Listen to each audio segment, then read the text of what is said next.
China is building ports everywhere to control global trade. And you're about to see exactly how they're doing it. Right now, at this very moment.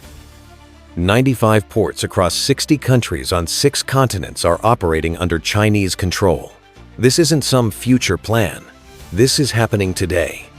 These aren't just investments in foreign infrastructure. They're strategic pieces in the most ambitious play for global trade dominance the world has ever seen. And what makes this truly shocking is how few people realize it's already complete. But to understand how China pulled this off, you need to see where it all started becoming impossible to ignore. The numbers that tell the story. You need to understand the scale of what's already been built. 95 ports, 60 countries, over $200 billion invested in port infrastructure across every inhabited continent on Earth. China now operates more overseas ports than any nation in history. And here's what makes that number devastating for everyone else. These ports handle 1/3 of all global container traffic.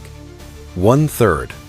That means right now, as you're hearing this, there's a 1 in 3 chance that any product moving by sea is touching Chinese-operated infrastructure at some point in its journey. But here's what you don't know. This didn't happen through some grand announcement or international summit. This happened port by port, deal by deal, while traditional maritime powers were looking the other way. 2 companies you've probably never heard of orchestrated the entire operation. COSCO and China Merchants Port. Together, they've acquired, built, or operate port terminals on every major shipping route on the planet. They didn't just buy struggling facilities. They built megaports from scratch, in locations where no infrastructure existed before. And the strategy was brilliant in its simplicity. In developed nations, they bought stakes in existing ports. In developing nations, they built entirely new mega facilities that instantly became the most advanced ports in their regions. Either way, China locked in operational control, long-term leases, majority ownership, management contracts that last decades. The infrastructure is theirs, and infrastructure doesn't move. But the real genius wasn't just acquiring ports scattered randomly across a map. Piraeus, Europe's busiest port. Greece was broke. The year was 2008, and Piraeus, the ancient port of Athens, was collapsing under debt and mismanagement. Container traffic was stagnant. The facilities were outdated. European shipping companies were routing cargo through Rotterdam and Hamburg instead. Then China made Greece an offer, 600 million euros to take over operations. European officials barely blinked. It seemed like a desperate country selling off assets to stay afloat. But here's what nobody saw coming. Within 10 years, Piraeus became the fastest-growing port in Europe. 700% traffic increase. You heard that right, 700%. COSCO didn't just manage the port, they transformed it into the Mediterranean's #1 container terminal. Massive automated cranes, expanded berths capable of handling the largest container ships afloat, direct rail links straight to Central Europe. Suddenly, cargo from Asia could bypass traditional Northern European ports entirely. Unload in Greece, put it on a train, and reach Germany, Poland, Hungary in days instead of weeks. And the impact was immediate. Hamburg watched traffic decline. Rotterdam saw Chinese cargo volumes drop. Because Piraeus offered something they couldn't compete with, a Chinese-operated port with prioritized service for Chinese shipping lines, connected directly to European markets via Chinese-built railways. The entire flow of Asian goods into Europe shifted south. One port acquisition changed the logistics map of an entire continent. European officials finally realized what happened. But by then, the cargo was already flowing through Chinese infrastructure. And it wasn't just Greece feeling the impact. But while Europe was waking up to what they'd lost, China was building something even bigger on the other side of the world. Gwadar, the Arabian Sea gateway. Pakistan's coast was empty desert. Balochistan province, one of the most remote regions on Earth, had nothing but sand and a small fishing village called Gwadar. Then China arrived with $1.6 billion and a vision that seemed impossible. They were going to build a megaport in the middle of nowhere. And not just any port, a deep water facility capable of handling the largest container ships and oil tankers on the planet. Western analysts called it a waste of money, a port with no city, no industry, no reason to exist. But here's what those analysts missed. Gwadar wasn't about serving Pakistan's economy.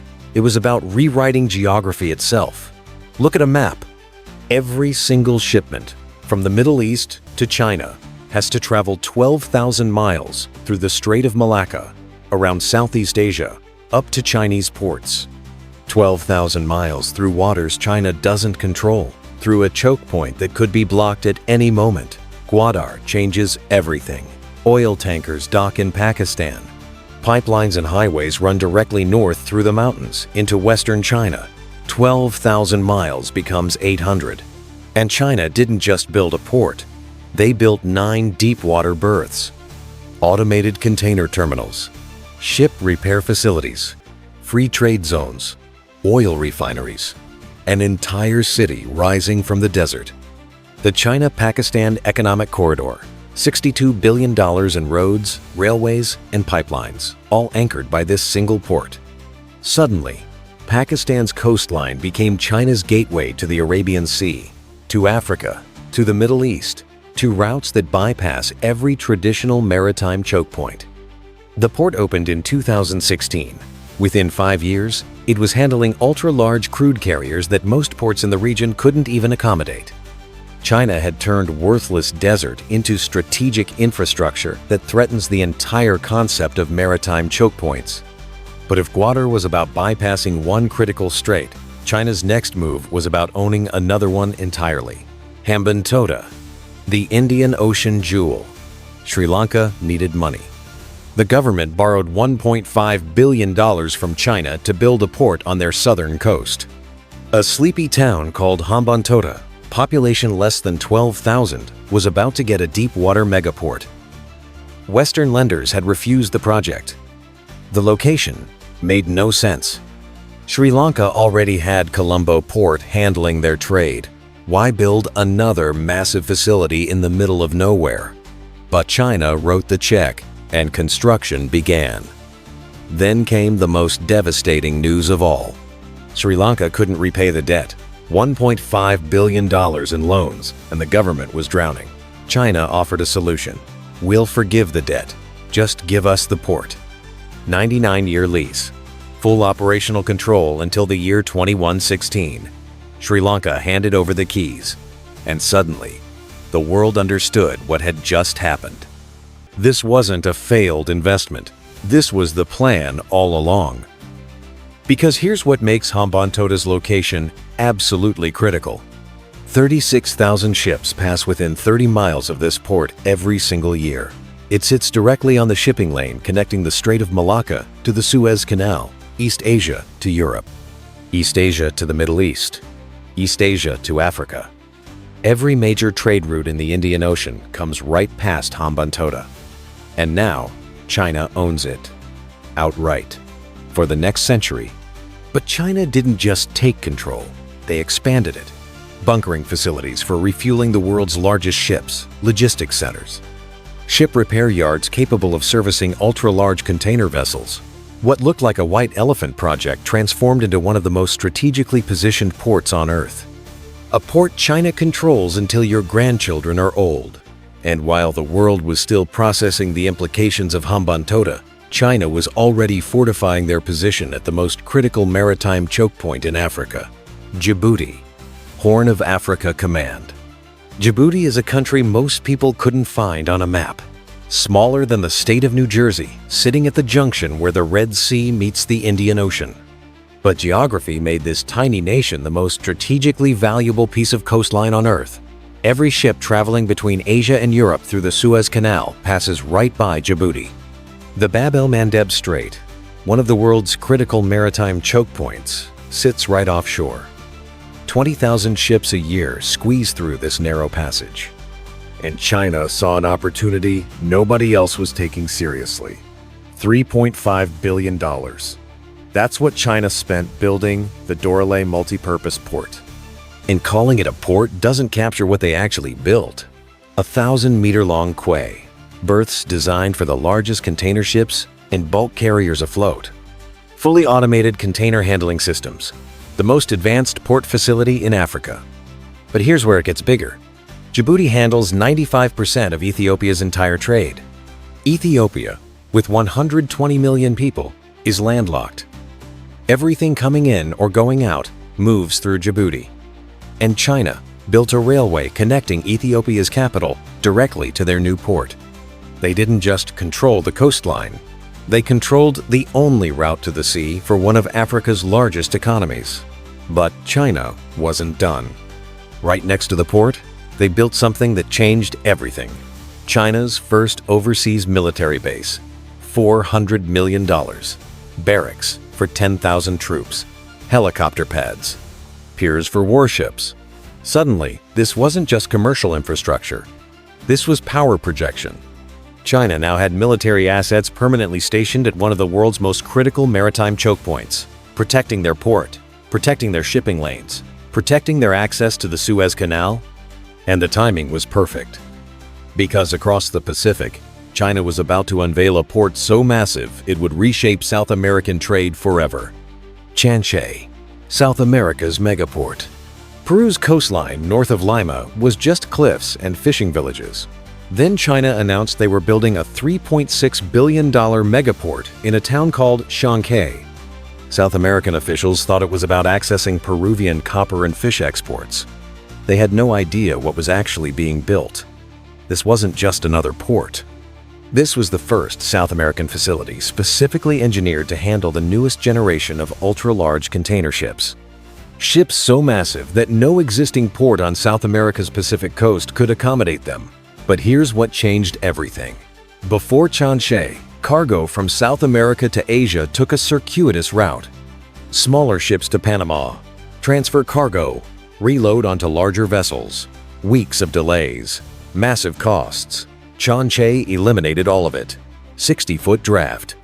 That's deep enough for 24,000 container megaships to dock directly. 15 berths. Over 1 million containers annual capacity. And here's the number that terrifies every other port in the region. Chancay cuts shipping time from South America to Asia by 10 days. 10 days. And China didn't just build the port. They're building the entire city around it. Industrial zones, manufacturing facilities, direct highway connections to Lima, rail links into the interior. The plan is breathtaking in its scope.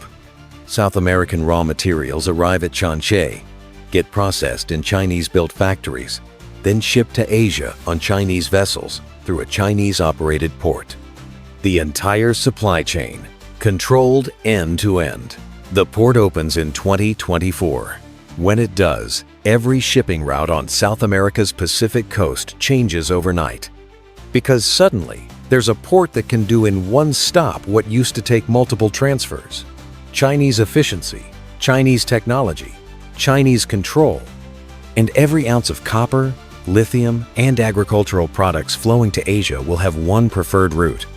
But while Chancay was being built to dominate the Pacific, China was solving their biggest vulnerability on the opposite side of Asia, Kyaukpyu, the Malacca bypass.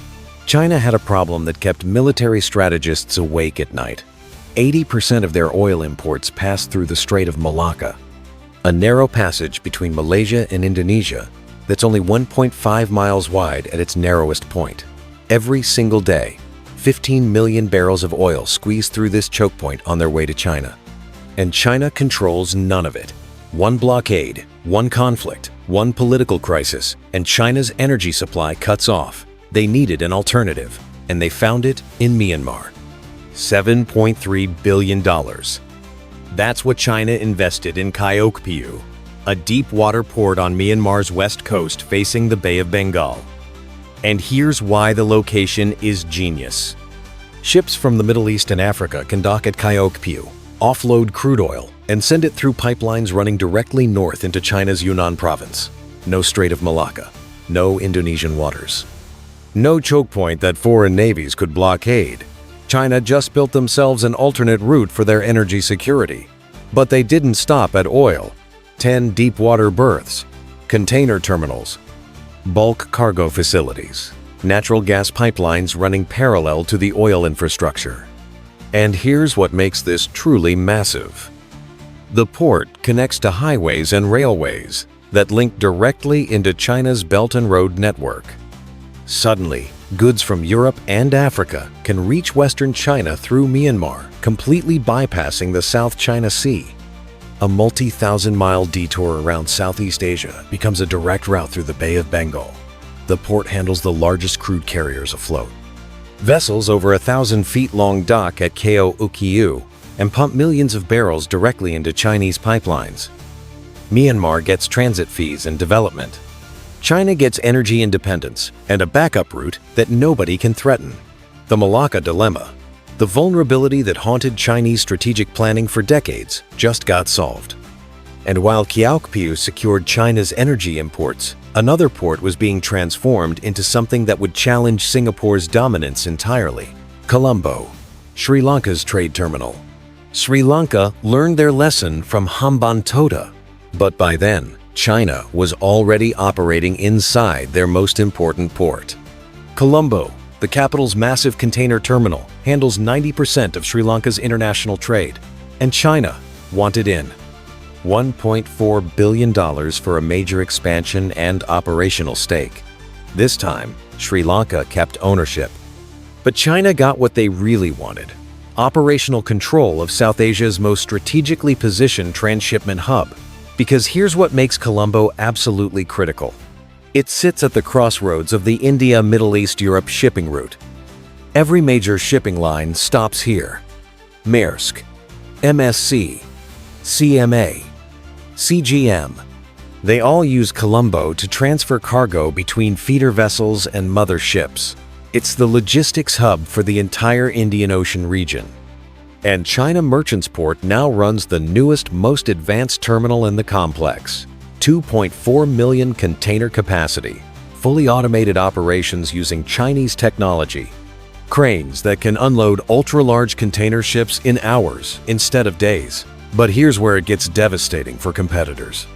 China gave Colombo something Singapore couldn't match: preferential pricing for Chinese shipping lines and guaranteed cargo volumes from Belt and Road trade. Suddenly, routing cargo through Colombo became cheaper and faster than traditional paths through Singapore, and the impact was immediate. Traffic surged. The terminal expanded ahead of schedule. Sri Lanka's port became the fastest-growing transshipment hub in South Asia. And China didn't just bring efficiency, they brought the future. 5G networks controlling automated systems, artificial intelligence optimizing container movements, Internet of Things sensors tracking every piece of cargo in real time. Colombo went from a legacy port with outdated infrastructure to one of the most technologically advanced facilities in Asia. All Chinese technology, all creating dependence on Chinese systems and expertise. But if Colombo was about competing with Singapore, China's next move was about planting a flag right in the heart of the Middle East's richest region. Khalifa Port, Middle East anchor. The United Arab Emirates didn't need China's money.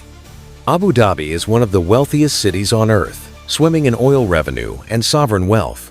But they needed China's expertise. Khalifa Port, their massive new facility outside Abu Dhabi, was designed to be the Middle East's premier deep-water port. And when it came time to choose an operator for the container terminal, they picked COSCO, Chinese state-owned shipping giant running operations in the heart of the Persian Gulf.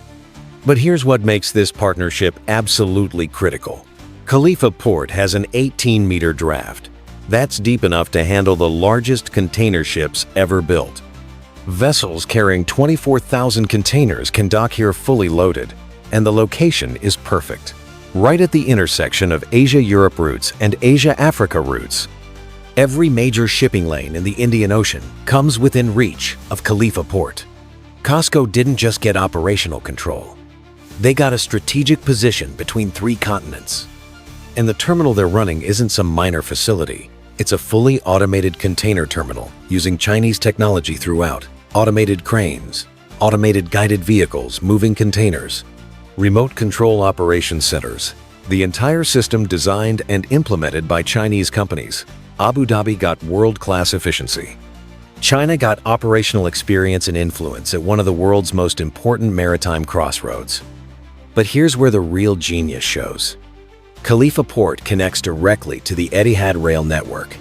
Trains running from Abu Dhabi through the entire UAE and eventually linking to Saudi Arabia, Oman, and beyond. COSCO isn't just moving containers through the port. They're positioning themselves as the operator connecting Gulf trade to overland routes throughout the Middle East. Sea freight transitions seamlessly to rail freight, all flowing through Chinese-operated infrastructure. And the expansion plans are massive, additional berths being added. Capacity increases planned for years into the future. The UAE is betting their logistics future on Chinese partnership. And China is locking in permanent presence at the gateway to the Persian Gulf, the Suez Canal, and the Indian Ocean. But while these individual ports were impressive on their own, what China built next revealed the true scope of their vision, the integrated network effect. Here's what you need to understand. These aren't 95 separate ports scattered randomly across a map. This is a connected network. And the moment you see how the pieces fit together, everything changes. Because China didn't just build ports, they built the roads connecting them, the railways linking them, the pipelines running between them. A cargo ship can now travel from Shanghai to Europe, moving through Chinese-operated infrastructure almost the entire way. Watch how this works. A container leaves Shanghai. First stop, Colombo, Chinese-operated terminal, transfers to a different vessel. Next stop, Djibouti, Chinese-operated port. Cargo gets sorted. Some stays for the East African market via Chinese-built railways to Ethiopia. The rest continues to Piraeus, Chinese-operated terminal. From there, it's loaded onto trains running on Chinese-built railways through the Balkans into Central Europe, Shanghai to Germany. Every single transfer point controlled by Chinese operators. Every logistics decision optimized for Chinese efficiency. Every fee flowing back to Chinese companies. But it gets bigger, because those aren't just commercial routes anymore. They're alternatives to routes China doesn't control. The Malacca Strait can be bypassed through Kyaukpyu. The Suez approach is covered by Djibouti. The Panama Canal has Chinese-operated ports on both sides. South American cargo flows through Chancay. European cargo flows through Piraeus. Middle Eastern cargo flows through Khalifa Port. Every major shipping lane on Earth now has Chinese infrastructure as an option. And here's what makes that terrifying. Options become preferences. Preferences become dependencies. And the technology makes it irreversible. Every automated crane is Chinese-made. Every port management system runs Chinese software. Every expansion uses Chinese engineering standards. Countries that let China build their ports are now locked into Chinese technology for decades. You can't just swap out an entire port's operating system. You can't replace thousands of tons of specialized equipment. The infrastructure is permanent, and it's all connected back to China. Right now, 40 more ports are under construction. Negotiations are happening for dozens more.